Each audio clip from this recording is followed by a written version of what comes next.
Hi, I'm Matthew, and today I'm going to be talking to you about Reebok. Reebok is a globally recognized company that got its start in making athletic running shoes. Reebok has had many years of growth, successful ad campaigns, innovative products, sports endorsements, and athlete endorsements. Reebok's parent company started in 1890s Bolton, England, by a man named J.W. Foster who made spiked running shoes.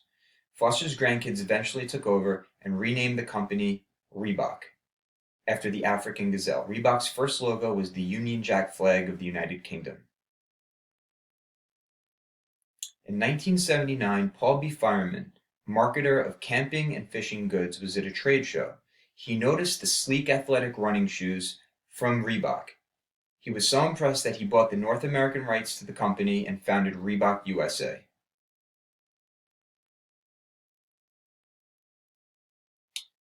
Reebok's headquarters was established in Canton, Massachusetts.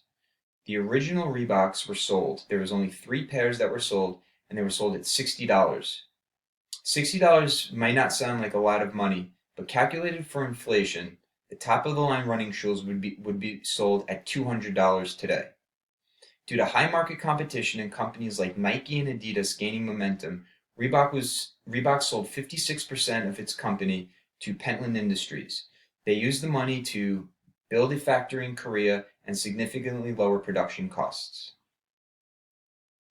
The aerobics boom of the 1980s, Reebok developed a specific aerobic trainer for women. Came in bright colors and new styles and was unlike anything on the market.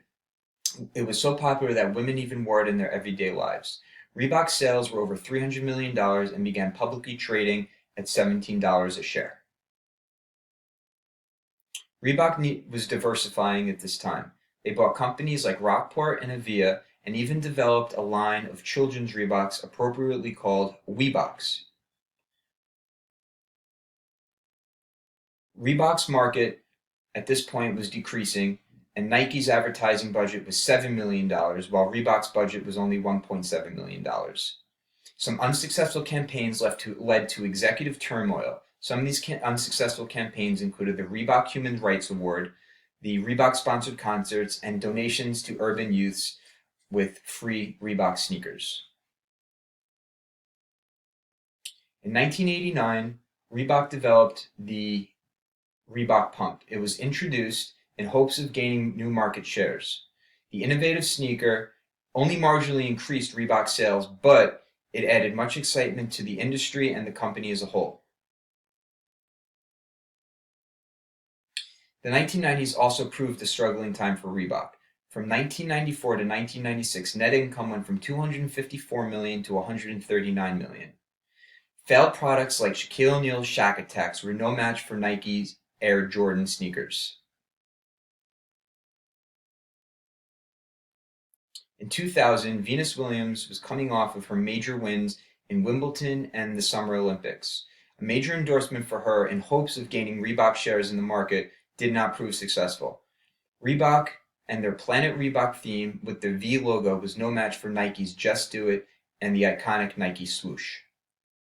Reebok at this time, in 2000 and 2001, was gaining partnerships with the NFL and the NBA.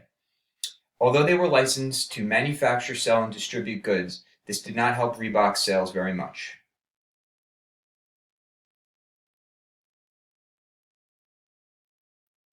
In 2005, it was declared that Adidas Group would buy Reebok for $3.8 billion. They would keep the Reebok brand, and Paul Fireman said that this would be the one deal that would allow Reebok to overtake Nike directly for number one in global sneaker sales. The Adidas Group was finalized. The Adidas Group deal with Reebok was finalized in 2006. Adidas saw that Reebok's profits were still remaining flat and sales were starting to decline. The new strategy was to use whatever Adidas could sell in the Reebok brand and make Adidas number one over Nike. In 2007, there were some notable and moderately successful advertising campaigns. A 30-second spot during the 2007 World Series showed Reebok's connection to its Massachusetts and Boston roots and their teams.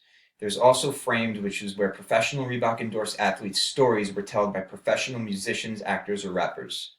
Reebok also branded Sports Club. This was not really sports clubs run by the Adidas Group or the Reebok Company, but it was really run to license and brand merchandise.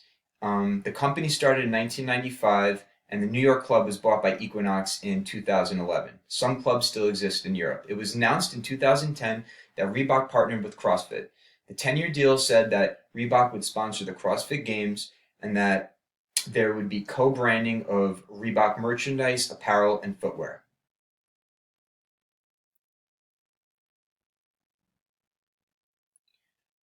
Reebok today.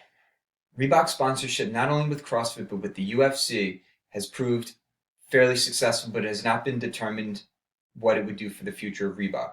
Reebok is trying to tap into the 20-somethings age group and their fascination with group fitness, such fitness like Zumba, Pilates, and yoga. Reebok has had a long, rich history and has gotten lost in the sneaker wars over the years.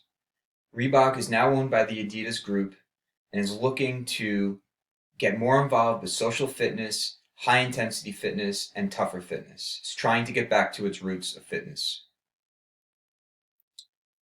We will have to see if Reebok and their new marketing strategy, along with maybe some innovative products like the pumps in the late 80s and early 90s, will maybe cause Reebok to finally overtake Nike, although no company or shoe manufacturer has ever done so.